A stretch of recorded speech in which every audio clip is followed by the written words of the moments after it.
It's 2 minutes after, so I think I'm going to start the meeting. And I'll introduce myself. My name is Rolf Christofferson. I'm the Executive Director of the UC HHMI STEM faculty learning community and a faculty member in MCDB here at UCSB. Today we're going to have a presentation by Erin Sanders, Director of UCLA's Center for Education, Innovation, and Learning in the Sciences. And the title is A Role for STEM Centers for Teaching and Learning in Changing the Teaching Culture. But before we start, we have a little pre-webinar poll that I'm going to ask. We would like to ask some questions. So I just launched a poll. If you could just quickly answer. There are 3 questions on the poll. I hope you all can see it. And answer those questions. Shouldn't take you very long. First one is, does your campus have a general campus-wide center for teaching and learning? Question 2, does your campus have discipline-specific centers for teaching and learning? And then finally, of those of you who have that, to what extent with faculty do you interact with the affiliated staff and faculty? Okay. So, if everybody, it looks like everybody's been able to answer the question, so thank you very much. I'm going to end the polling and hand this off to Erin to give the talk. And so, Erin, you're up. All right. I'm going to turn my video off. Okay. All right. Thank you, Rolf. And welcome everybody to the webinar today. It's a pleasure speaking with you all. And I hope to share some insights about what we're doing here at UCLA with respect to the professional development of our current and future faculty and affecting the curriculum and the teaching culture, specifically within the sciences here on campus. So let me see if I can get started here.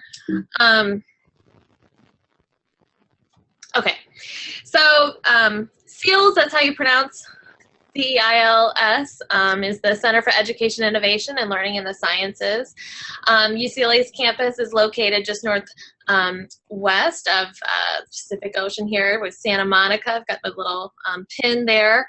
Our center is housed within a historic Hershey Hall down on the south side of campus within the life and physical sciences and the hospital area with all the medical sciences and biomedical research laboratories. And so it's a picture of our building. It used to be a women's dormitory back in the day, and it's been converted to some really nice space for instruction, workshops, and administrative offices. So it's a nice space to really meet and greet faculty, graduate students, postdocs, and work together in improving the educational landscape here at UCLA.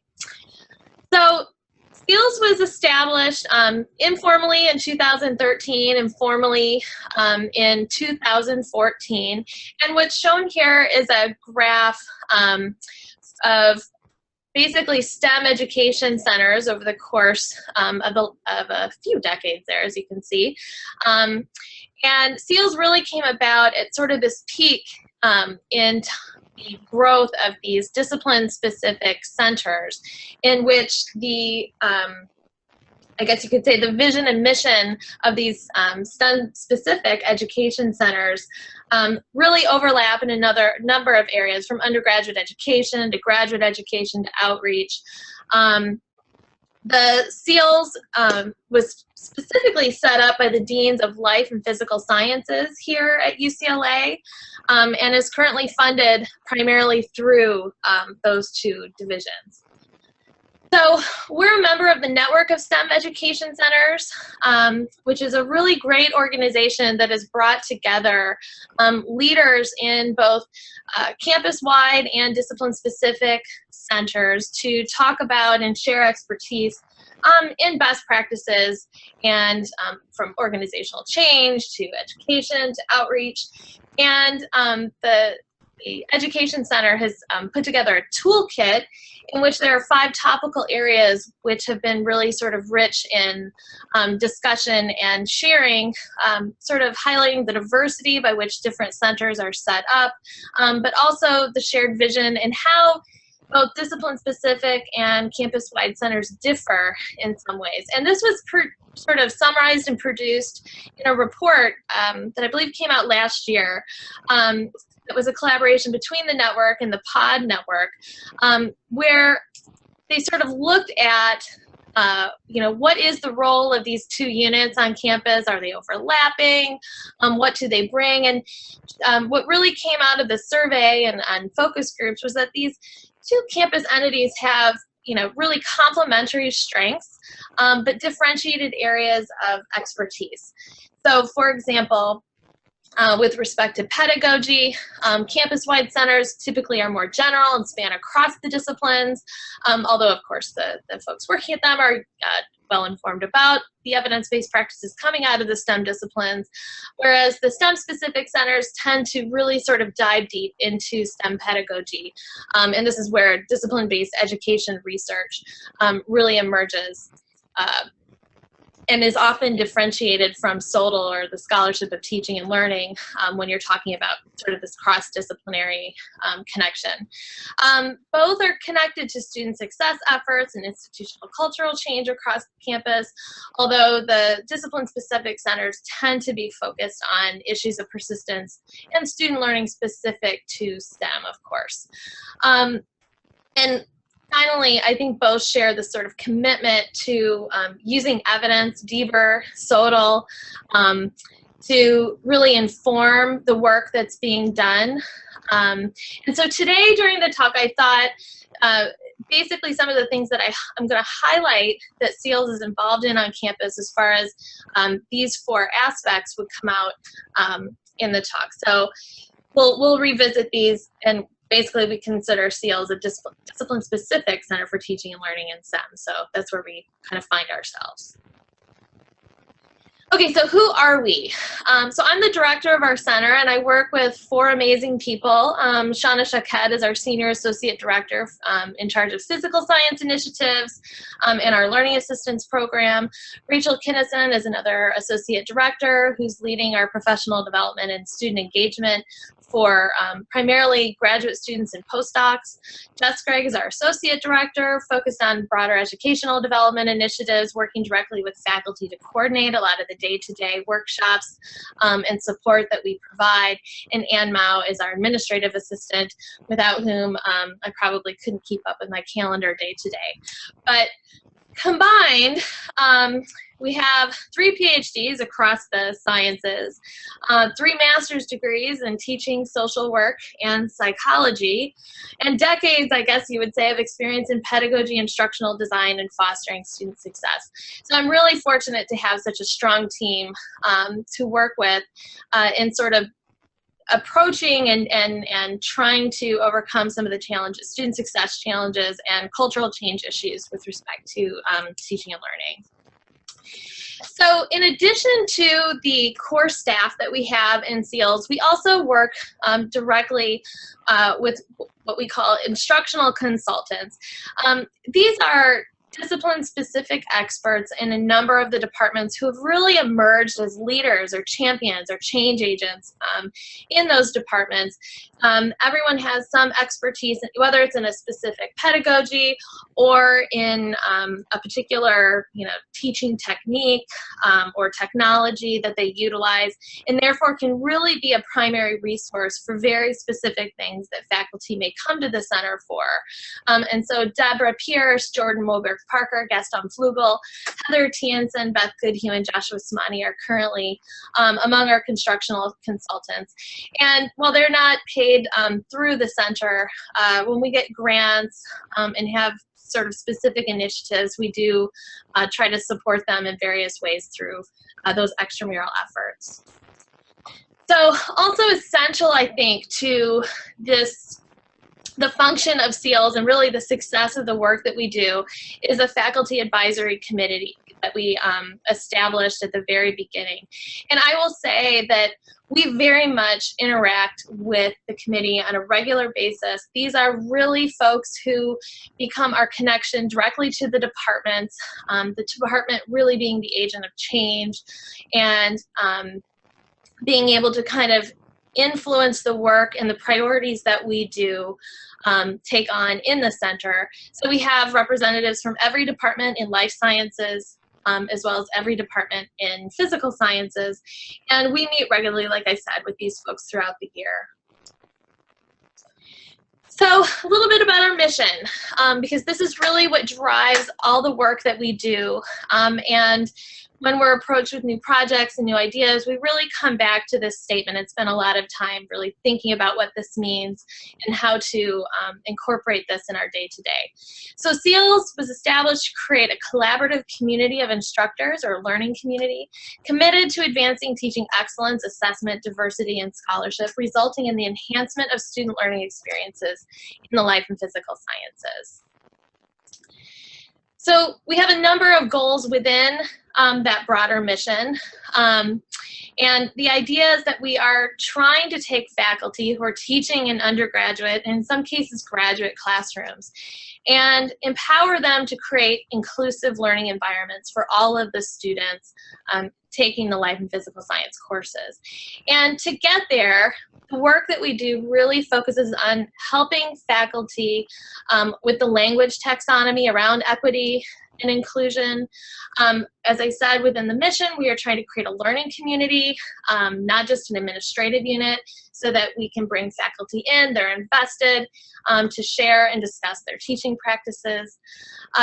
We work with our institutional research office to give faculty access to data that helps them track the disparities in student success, as well as document the improvements to their pedagogy. We, actively, readily engage faculty in training to implement many of the evidence-based teaching practices. We also work with faculty in a variety of ways to provide them resources, whether it's working together in developing a grant proposal, helping them incorporate learning assistants into their courses in different ways, all of which strive to improve their teaching. And finally, we work with both leadership and faculty to help sort of bridge this really important point in that faculty need to be rewarded for the successes that they're doing.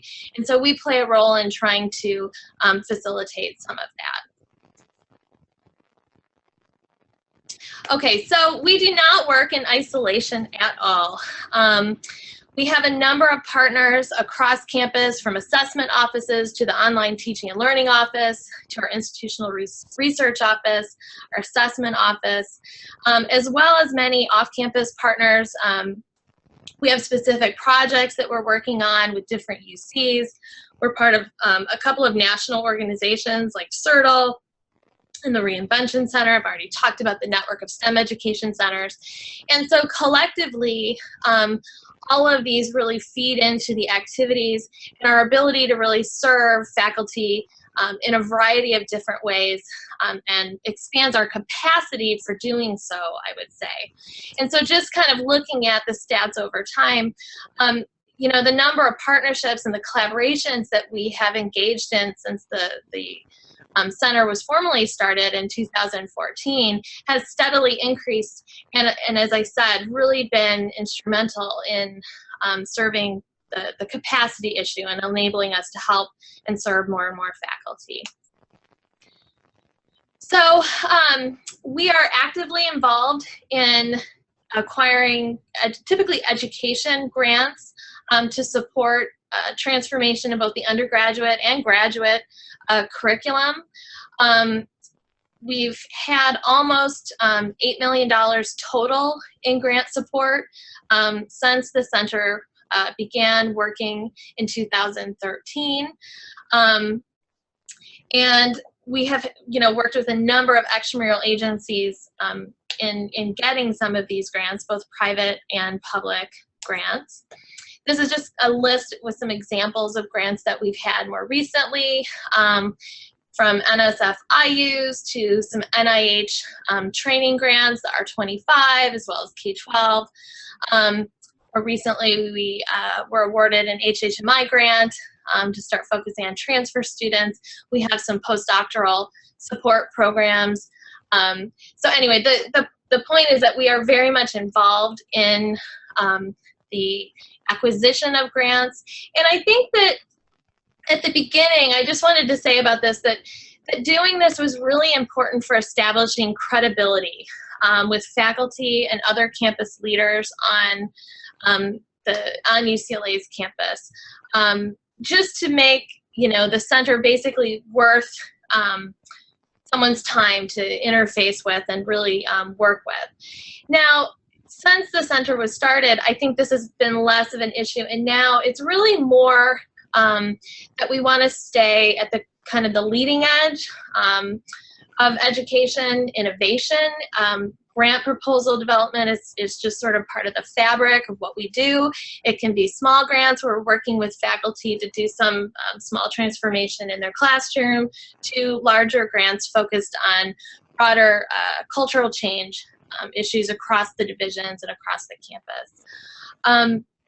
I think that in addition to doing this just so that we're providing support to be innovative in the classroom, it's also helpful to have these to use as leverage with leadership on campus, where, you know, there's a big push for sustainability of programs and really trying to institutionalize programs. And so being able to come in and say, you know, this is something that we've done. We've got all the partners to make sure things are being assessed properly, that we've got the expertise necessary to really make these programs successful, that the leadership is more likely then to invest those resources to sustain those programs. So we played a pretty big role in that. We do offer a variety, I would say, of teaching development opportunities to both future and current faculty. Our Bringing Theory to Practice workshops, these are just some examples of those. They're very hands-on. They're typically short, anything from you know, active learning to different types of feedback to, you know, how to use clickers, how to design your syllabus. And many of our instructional consultants actually run these workshops. And these are often tied to teaching guides that we develop on our online website, so that the materials and things that come out of these workshops then become available in the longer term for faculty based on needs. You know, this is a needs assessment that we do in offering these types of workshops. So it does technically change, I guess, from year to year, depending on where faculty are with respect to both technology and the pedagogies that they're using. And we are right now in the process of trying to create videos where, if somebody can't then make a workshop, that there are still some resources to be able to implement some of these things. And that's been a really, I think, helpful medium in reaching more and more faculty. We have other sort of larger scale efforts to engage faculty. We have an annual workshop every September where we get anywhere from 80 to 100 faculty instructors coming together in preparation for the year. This summer we are running our first Summer Institute at the end of July. This is an HHMI sponsored professional development opportunity. We have over 40 participants signed up for that. With some NSF support, we also offer a 3-quarter-long faculty learning program, where, as opposed to sort of a consolidated short-term investment of time, that time is sort of spread out over 3 quarters and allows faculty to come together to talk about what's working and not working, with some facilitated discussion both online and in person. Our deans sponsor an Inclusive Excellence Retreat every spring, and this is really to raise awareness about issues like implicit bias, stereotype threat, and how that emerges in our college classrooms. And what's been really interesting about this sort of immersion experience is that many of the faculty instructors who participate then come out of that and reach out to SEALs to really kind of put theory into practice. How is it now that we can change the way we're teaching? What tools do we have available to us to really reach all of the students in our classroom? We have a weekly journal club with a cohort of faculty, postdocs, lecturers, where we really do a deep dive into current literature. That's also a nice way to share what else is going on campus so that we can highlight many of the other champions around campus who are doing things to try to change and improve education. And then we bring in special seminar speakers on a fairly regular basis. We get a larger turnout for that. We have Carl Wyman coming on Friday, in fact, to talk to our faculty about how to improve teaching. So there's a variety of ways in which we try to engage and work with faculty. I think one of the most successful ways is really taking advantage of our faculty advisory committee and partnering with departments on what I would call projects that are typically focused on some issue within the department that they are prioritizing at the time. And in this way, no two departments are the same. There is no one-size-fits-all approach to any of these departments, but it does get a cohort of faculty within each department engaged in really thinking about their teaching and how to interact with SEALs in ways that would actually help them. So we try in this way to maximize teaching potential among faculty, get faculty thinking about various types of teaching practices, and also, as I said before, providing some access to data where one can actually quantify the impact that they're having on students, as well as document improvements to their teaching. So just to give you an example of such a project, these are not necessarily large-scale projects all the time, but something that we started last spring with a couple of departments was simply changing the syllabus. We have a number of resources on our website to facilitate this, but it was pretty simple in the sense that we were taking templates from our website and focusing on, for example, making sure all the syllabi had learning outcomes. This is a WASC accreditation requirement. It's something that they should all have. We also have departmental learning outcomes, so ensuring that the course and the departmental outcomes were aligned. You know, these are small things, but they are things that are necessary and help with transparency in the classroom. And getting this done at a department level, it does sort of self-propagate from there. Also looking at the tone and language of syllabi, making sure it's learner-centered.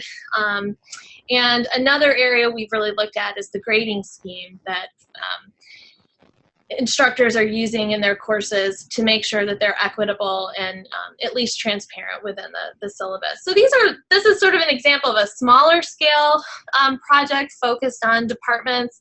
We have a number of examples of larger scale kind of ambitious projects, most of which have some sort of grant support associated with them. So for example, I'll just give you a few here. We've implemented the Undergraduate Learning Assistance Program in many of our Science and Math Gateway courses. We had UCOP and some intramural funding to really get that started. We've been collecting data as to success and shown in multiple contexts that we are closing the achievement gap between some of our underserved students and their peers in these classes. And so really motivating the deans to invest resources to expand this program in a very deliberate way. We had an NSF grant supporting a large-scale transformation in pedagogy within our life science core curriculum, which serves about 8,000 undergraduates per year. And this change was moving toward those highly structured flipped classrooms moving away from the more traditional lectures and assessing the impact and things on students with respect to this. So every single one of our life science courses in the core curriculum are undergoing this transformation. There are more than 30 faculty per year who teach in this curriculum. And so it really does have sort of the potential here for high impact as far as the number of students reached and the number of faculty engaged. Another project which we've had grant support, both private and federal funding, is in creating an entirely new mathematical curriculum for our life science majors. We are moving away from having our students take a traditional calculus course, and this series of courses serves on the order of about 2,000 undergraduates, primarily freshman students per year. And we've really seen some amazing work come out of the assessment with partners that we have in the Graduate School of Education and the Center for Educational Assessment here on campus, in which we've sort of demonstrated that the students going through this new math and statistics curriculum are doing far better in their subsequent science courses than what the traditional calculus courses were preparing them for. So this has been really instrumental in improving student success within our majors, but the role that SEALS has had in really making sure that we're bridging the gap between what's going on in the classroom, there's the training taking place so that faculty are implementing student-centered pedagogies, and is the assessment being done to make sure that we are communicating across groups the success of these efforts. Just another example, we have a career explorations class that we developed with grant funding, which is currently only reaching hundreds of students, but we aim to reach thousands of students per year. Most of our students come to UCLA, or I shouldn't say most, I say over half of our life science majors come to UCLA intending to be pre-med. And many of these students do not necessarily reach that goal, and we haven't done a great job providing other opportunities to explore careers outside of that path. And so this is one way we've done that. And I highlight this because this really kind of focused on a way in which SEALS provided almost a marketing campaign to this effort that didn't exist previously, to recruit more students into the course, in that our instructors created this wonderful video with our media studio, which was funded by an NSF grant that we had, and developed a way to reach students in a way that really sort of resonated and got students thinking and about engaging in the class in unique ways. So again, just another way to kind of bridge that and help faculty reach more students and support their success. And I think the last curriculum project I just wanted to mention is one that was in physical sciences, in which we are working on converting these courses as well to highly interactive and structured classrooms, incorporating learning assistants, where in addition to seeing increases in normalized learning gains, with this transformation in pedagogy, the learning assistants are also just doing a remarkable job facilitating the closing of the achievement gap, as I said, between our underserved students and their peers. So it's a lot of different projects that myself and the staff is involved in, but the point is that we play different roles in different projects and really serve to bridge the expertise of faculty, the interests of faculty, the ability of the administration and our administrative leaders to support some of this work and be able to justify it through assessment and other work. And so kind of bringing that all together has been just kind of part of our mission from the beginning. Okay, so moving on a little bit here. Some of the resources that we provide faculty, just that I wanted to share with you. We do classroom observations. We do traditional classroom observations where we go in and do a more qualitative, descriptive form of feedback for faculty. But we've also been working with UC Davis over the years to adopt the COPUS application, their GORP tool, and train graduate students and learning assistants, as it turns out, to go in and really objectively track the instructor and student behaviors in classes. This has been really important for documenting these shifts in pedagogy as they have been occurring in these various classroom contexts. We also encourage faculty to get feedback directly from their students and not wait until the end of the quarter for teaching evaluations, which are sort of riddled with their own set of issues, but instead take advantage of a tool that we put online for all faculty, not just science faculty, in which we brought together really great questions that others have developed for this purpose and incorporated them into kind of a pool of questions that faculty can choose from and build their own feedback tool. So the mid-quarter evaluations has been really, I think, something that we launched this year and thus far has really gotten a lot of positive feedback from faculty who are maybe surprised in some cases by the feedback they're getting from students. Yes, it's integrated into our course learning management system, and I think what really has made the difference as far as getting faculty to use the evaluation instrument is that one of our associate directors, Jess, created a YouTube video, a how-to, and it's less than 5 minutes long, I think, maybe 7 minutes. So it's really quick, very straightforward as far as helping faculty access and manipulate the evaluation instrument without having to sit down next to somebody and go through this one-on-one. So I'm a big proponent of these videos and really using some of this technology to help faculty. This has been something also that we've gotten a lot of positive feedback on. And I think the last sort of piece that we incorporate as far as reflective teaching goes are the data analytics dashboards. I just wanted to highlight one in particular, which is our course performance disparity tool. This is one that I've used when I go in and give talks to faculty meetings, so departmental faculty meetings, in which you can kind of look at what's going on in the department level with grade distributions, disparities in grade distributions, and kind of leads to a really productive and rich discussion about what could be done to actually change some of this. So there's one issue with the type of grading scheme that's used, but also when you start to reimagine how you're going to evaluate students, it naturally falls into a discussion around backwards course design, aligning assessments better with the learning outcomes, creating other types of classroom activities that will facilitate student learning, more equitable teaching techniques that will help faculty reach all of the students who they may not otherwise be reaching.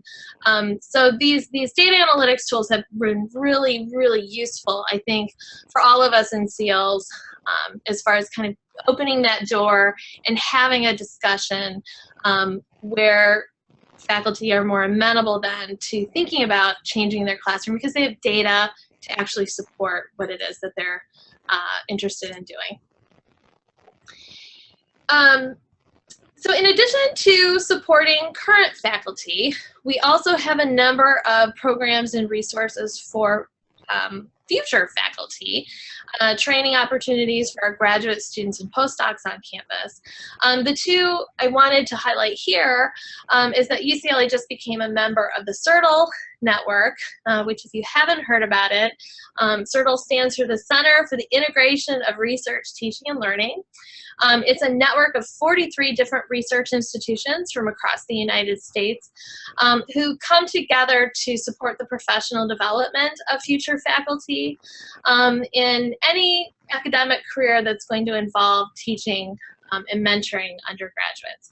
And they have some wonderful online resources for teaching inclusively, incorporating various types of active learning, really capitalizing on the collective expertise of faculty and institutions across the network to develop these courses that are offered as MOOCs or asynchronous online courses, synchronous courses, mini courses, workshops, etc. And so this has really been something exciting that we've been partnering with UCLA Grad Division to really support our graduate students and postdocs a little more deliberately. And I also have to put in a plug for our NIH ARACTA funded program, Uplift, the UCLA Postdocs Longitudinal Investment in Faculty Training Program. The ARACTA program is actually a prestigious national program that provides funding for postdocs who are interested in academic careers at the intersection of teaching and research. There are all kinds of sort of professional development support, from career development to teaching development to actual teaching practica that the fellows do at a partner institution, in our case, Cal State Los Angeles. And we capitalize on our CERTL membership to really provide the training, robust and rigorous training that our postdocs need to be successful in diverse classrooms. So this is just kind of highlighting one way in which we've married two really prestigious and important programs to better support and create more capacity for support of these additional stakeholders. I also wanted to just speak a little bit about the role that CEELS has played in training our teaching assistants. We have a campus-wide Office of Instructional Development that runs the campus-wide TA training program, and what they do is provide funding at the department level for what are called teaching assistant coordinators, which are graduate students who effectively facilitate or co-teach departmental TA training courses throughout the year. And each of these TACs is supported by a departmental faculty advisor in their efforts. Now, to sort of enhance their training, we developed a workshop that we have our TACs and faculty attend each year. And this train the trainer workshop, if you will, basically prepares these TAs for training other TAs in their department to teach. We attended the Teach Like a Champion workshop, which is typically focused on K through 12 teaching, but so many of the techniques that they're using in those classrooms are really amenable to college classrooms, particularly small environments like the discussion sections or laboratory sections where TAs find themselves. And they're fun to implement. And so, kind of thinking outside the box and bringing in some of the skill sets and expertise from K through 12 has been really helpful there. And we offer sort of on-demand follow-up with some of this, where when the TACs get into their classroom and they want some support in facilitating some of these activities, we're there to help them do that and sort of deploy our resources in a way that will reach more of our TAs who effectively are assisting our students in the classroom. So in the spirit, I guess, of backwards design, we do assess ourselves to find out if all the work and investment that we're putting into this is worthwhile and where we should be focusing our efforts and resources. And there's a really great resource, Discipline-Based Teaching and Learning Center book with a lot of guidelines for how to set up a STEM-specific teaching and learning center, a discipline-specific teaching and learning center. And one of the things that we pulled out was the levels of impact that we should be looking at as a center. And this applies to any center, whether you're a discipline-specific or campus-wide center. It's more than just, counting participation. And it's more than just looking at exit surveys to see if you know, folks were satisfied with the experience. It's following up and following through on these various types of interventions to see if, you know, faculty and TAs are applying what they've learned in some context. And then the data analytics is really useful in tracking more longitudinal outcomes. So if there was an issue, for example, and then there was some type of intervention, whether it was a consultation or classroom observations with a discussion, a workshop, that there's a way to kind of look at what the effect is on the students to see if that's having an impact. So we are getting started on this, and we have an engagement tracker system where we're keeping track of these various levels so that we can report that every year. And just to kind of give you just some data to see some some quantitative, some anecdotal. You can see that we've increased the number of events that we've offered per year. Some of them are repeated, and so they're not duplicate counts here. But we kind of have reached a steady state, and yet we are bringing in more and more participants over time, again, in thinking about some of these capacity issues and capitalizing on these partnerships both across campus and across you know, various networks, national networks. We're able to serve more and more faculty and future faculty in that way.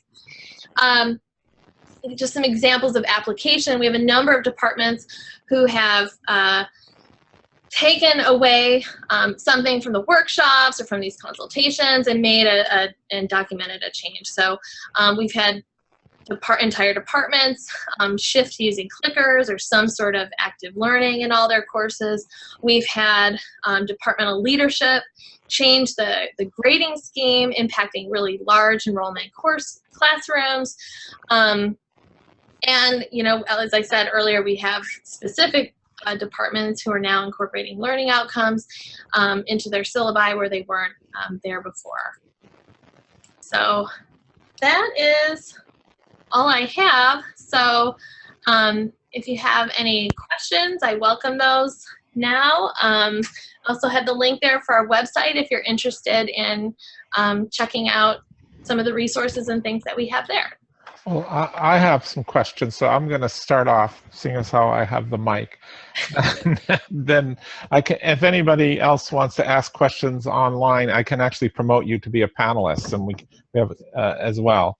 Or you can type your questions by text. So let me know. You can send me a chat. So my first question is about the math. I thought that was interesting. You're offering math courses. I think you call them LS30A-B. Are they being taught by math faculty? I mean, or is that being taught by life science faculty with math backgrounds? Great question. This has been an evolution, but currently the courses are offered through the life sciences division. So the math department is no longer teaching. Well, they never taught these courses, but they're still teaching the calculus courses, but these new reformed math courses are being taught out of the life science division. And the folks initially teaching this class were mathematicians with a life science background, who either were mathematicians who did their PhD in life science, or I think vice versa, did a master's degree in math and did their PhD in quantitative life science or something like that. But we've been really expanding enrollment, and so now we have more instructors, and I will say most of them have a math background, a math degree, and some sort of life science background. So that would be very interesting to implement on our campus. I don't know. Anyway, the other question I have is the age distribution of the faculty that you engage with. Is it the general population, or do you find younger faculty or older faculty? I mean, and that's sort of tied to that. Are the assistant professors? And we all know at the University of California, you only get tenure through research, right? I mean, no matter how great of a teacher you are, if your research is not excellent, you're probably not going to be here long. So the question is there a difference in the age of the faculty who engage with you, and how do you approach that with assistant professor who clearly has enormous pressure for research success? Yes. Well, admittedly, I have to say, I think it's a kind of across the board. We have everyone from assistant professors to associate to full professors engaging in different ways. They kind of plug in to SEALs in different ways. For example, I have a number of senior professors who are more interested in really developing grant proposals, say, and becoming more involved in sort of leading those efforts to do these larger scale curricular transformations.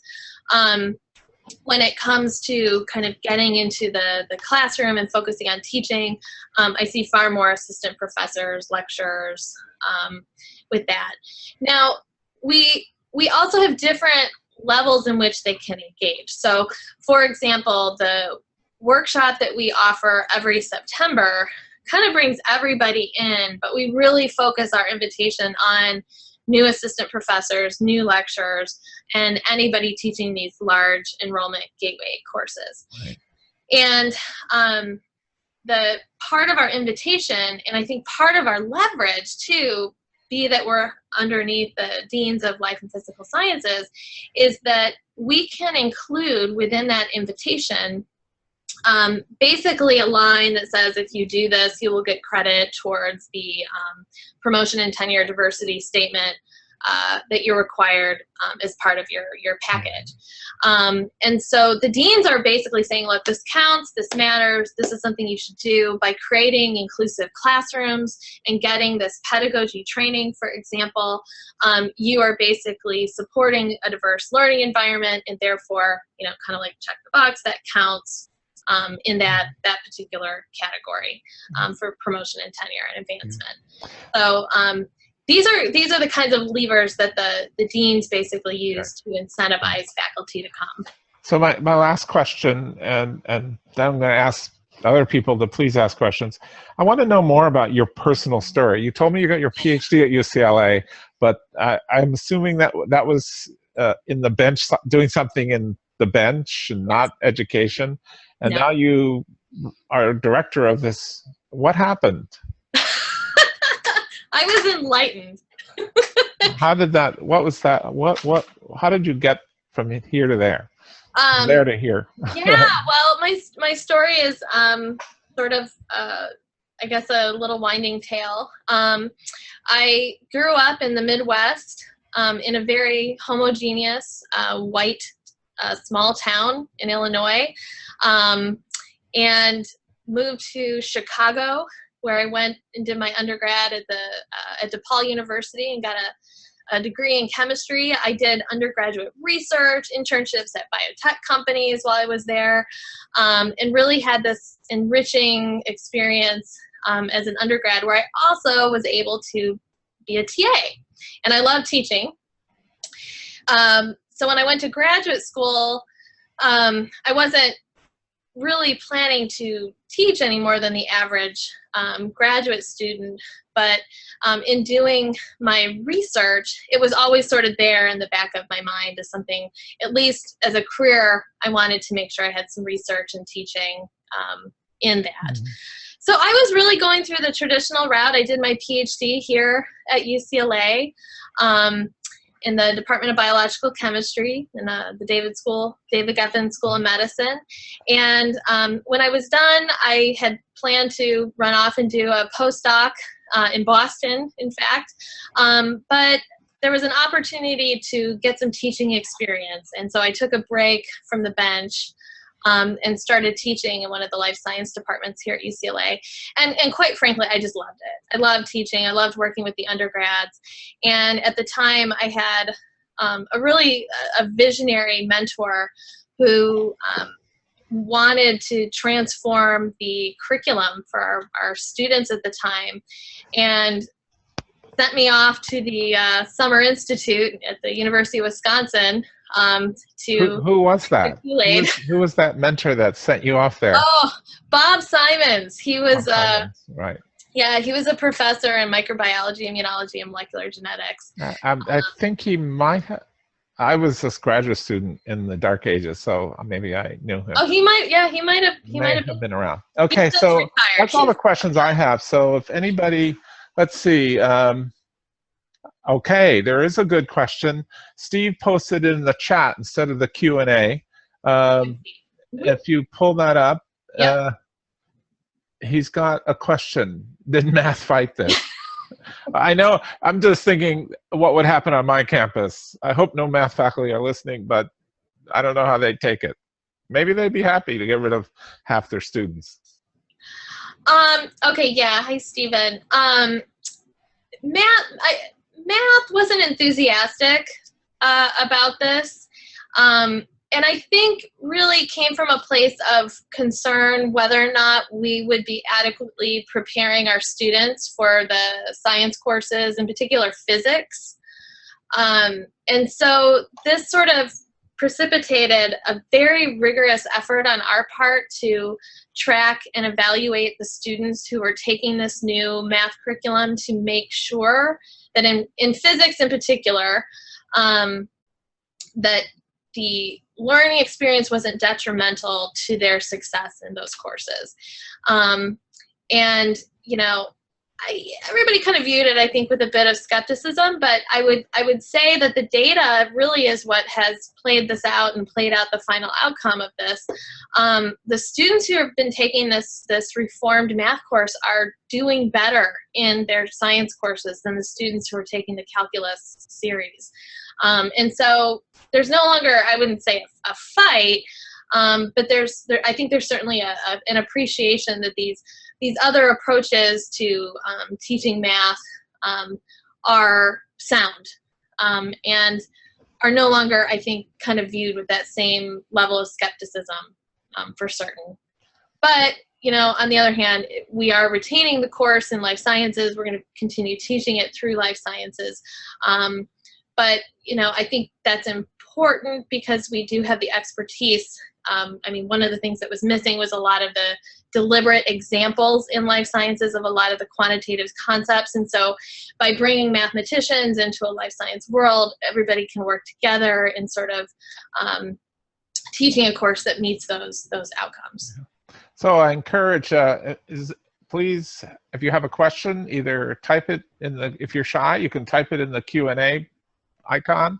If you want to use your mic and video, raise your hand and I will promote you to be a panelist. Anybody have any questions they want to ask? Oh, Stephen Poole, you want to be promoted to be a panelist. Okay, I just made you a panelist, so you should appear, I think. There's Steve. There he is, yep. You got to turn on your mic, Steve. It looks like it's, maybe I have to do something. I don't know. Let's see. I got it. Okay. Several questions. Steve is our chair here in our MCDB. Are you thinking of doing something similar with general chemistry or organic chemistry? So it's interesting that you asked that. I was actually in a meeting yesterday with our associate dean for physical sciences and a chemist, biochemist in the department, and we are working on a proposal to do something. Let me put it that way. Okay. I mean, it just seems, because it's the same, I'm sure it's the same problem everywhere. Chemistry teaches the chemistry that chemists want to teach. Math teaches the math that math wants to teach, and not necessarily what is best for our students. So, right.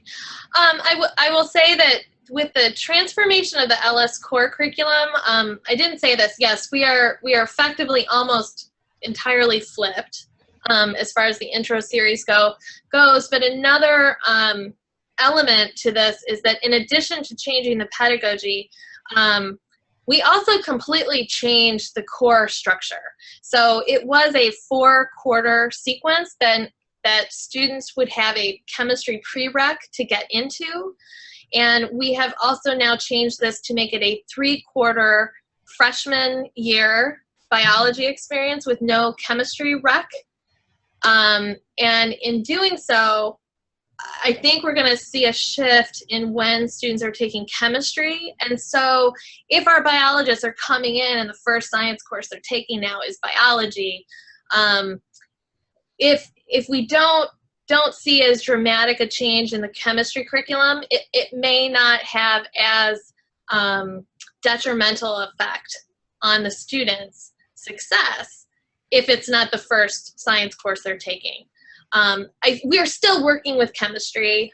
Chemistry is enthusiastic about figuring out the best path forward, how to make changes.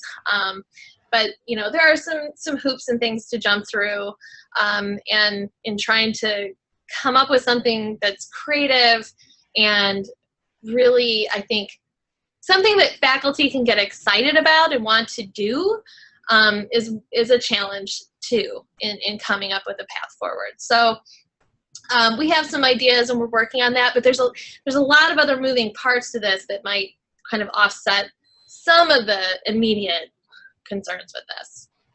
So what about someone else? Does anybody else have a question they would like to ask? I encourage you to raise your hand or type your question. Anything else? We have very shy viewers. I have more questions. I know you do. I thought I was trying to encourage them to somebody else, but if no one else, go ahead, Steve. Ask your questions. Did you have problems getting physics to accept your math, the life science math? So yes, in the sense that that was one of the drivers behind this rigorous assessment that we did with the math courses to make sure that the students were also meeting the expectations of the physics department. So, but like I said, now physics is actually changing the way they're teaching physics for life science majors. They are launching a brand new series this fall. Okay. Changing books, changing the approach, and so there are basically things happening now in all of these areas that has, I wouldn't say it's cause and effect, but certainly the amount of rigor that we applied to, you know, changing the way math was taught, changing the way our life science curriculum is being taught, is being looked at by the other departments with some level of I think, you know, acceptance, if you will, that this is the right path forward. Okay, we have a question from Adrian Williams. It's under the Q&A. Can you see it? I can read it to you. Yes, so we are adding learning assistants on our campus as well. What has worked well for generating faculty interest at UCLA? Okay, so I'll answer this live. So it's been really an interesting evolution with the learning assistants. Shauna Shaked is our senior associate director in SEALS, who is really the sort of the powerhouse here behind the success of the learning assistance program in the sciences. She started this out as a pilot with another instructor, and you know, again, using assessment, documenting the impact on students, on the learning assistants themselves, had, you know, started to show that they were having a positive impact on learning as well as closing achievement gaps. And it really didn't take long to get other faculty sort of engaged in the idea that they could incorporate these undergraduate assistants into their class to help with whether it was peer instruction during clicker questions or getting into the discussion questions to help the TAs with some of the collaborative learning that was taking place. So, and the learning assistants are so well trained. The learning assistants take this pedagogy course before they can really sort of get too involved in the classroom, and they provide a feedback loop for the faculty who are utilizing the LAs in their courses. And so, I mean, I just have to say that there has to be sort of this network of talking going on too, because we went from having maybe a dozen learning assistants to now training between 75 and 80 new learning assistants a quarter. And most of them are doing it for credit. We have a few head LAs who do get paid to help coordinate some of this, but it's really having, I think, a positive impact on just the learning environment. The students want to do it. The faculty like the feedback. It's not a lot of work because it's being coordinated, by someone other than the faculty member themselves. So, as far as buy-in and getting faculty interested, I mean, within a year, it just took on a life of its own. Okay. There's another question about your data on LS-30A. Have you published it? Is there a paper? We actually do have a report that we had to provide the faculty executive committee that approves courses. So we couldn't get a permanent approval for the courses without having 2 or 3 years worth of assessment. So that does exist. However, we have our assessment director for our grant project, and we're coming to the end of we're going into the last year of our grant funded assessment for these courses. So I think by the end of next year, we should be in a position to write this up and try to publish it. Yes.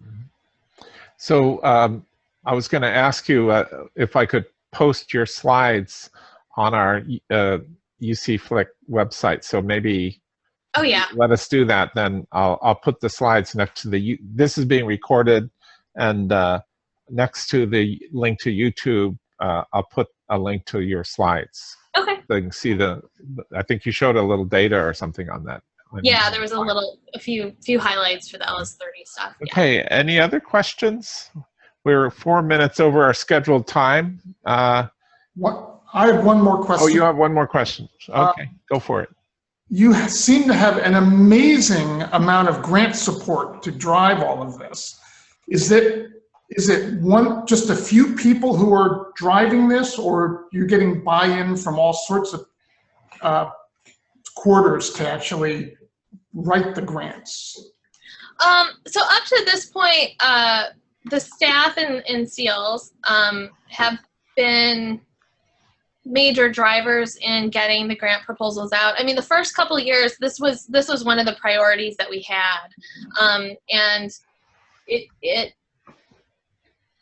it's not just SEALS staff though. I mean, we partner with leaders in the division. So our associate deans for academic programs are close partners in developing these proposals, and then the faculty themselves.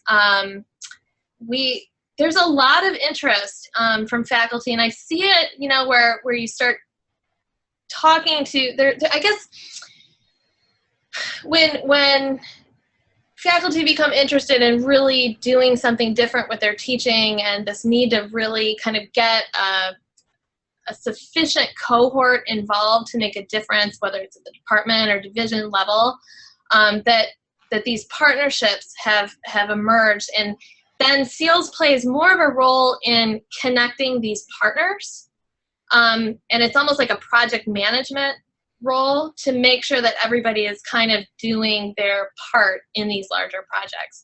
So it's been kind of an evolution, but, and as I mentioned before, with different reasons. I mean, initially it was really to build credibility, and now it's more, look, if we want to stay innovative, if we want to really get resources and demonstrate to our deans and to the college that these innovations are worth sustaining, they're worth investing institutional resources, that this is kind of a way to experiment and provide the data to justify those things.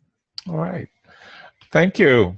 So I think if nobody has last chance to ask a question, but if nobody does, I think that's long enough, and I'd like to thank you so much, Erin, for a really fascinating talk and update, and I'm very jealous that I don't work at UCLA.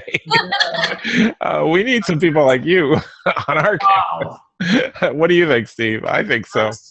UCLA, It's fun. I like my job. UCLA is very lucky. And Okay. it sounds like you have institutional buy-in as well, support of your deans and. Yeah. Oh yeah. And they like to see data. Yeah, of course. Okay, so thank you again, and I'm gonna log out and close this meeting. And right. Thank you everybody who watched. And Yeah, thank you. Appreciate Sure. everyone's time. bye-bye. Bye-bye.